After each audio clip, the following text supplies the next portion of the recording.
एक दिन ना नबी पाक सल्लल्लाहु अलैहि वसल्लम ने सहाबा से फरमाया कि रोज़ा रखो। नफली रोज़ा था और मेरे पूछे बगैर, मेरी इजाज़त के बगैर इफ्तार ना करना। कभी कभी तरबियत के लिए ये काम करने चाहिए कि आज सारे रोज़ा रखेंगे भाई, आज सारे नफल पढ़ेंगे, आज सारे तिलावत करेंगे, ये काम करने चाहिए।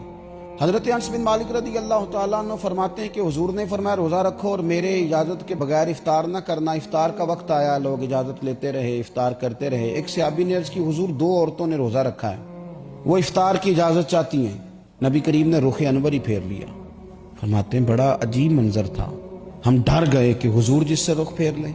वो दूसरी तरफ से आया, या रसूलल्लाह वो दो औरतें इफ्तार की इजाज़त चाहती हैं। हुजूर ने फिर रुख फेर लिया। वो तीसरी जानिब से आए, हुजूर वो इफ्तार की इजाज़त चाहती हैं। सरकार ने फिर रुख फेरा, वो सामने आके खड़े हो गए। फिदा का अबी व उम्मी या रसूलल्लाह, सोनिया करम नवाजी करे, वो तो प्यास और भूख से मर जाएंगी। नबी करीम अलैहिस्सलाम ने फरमाया उन्हें बुलाओ।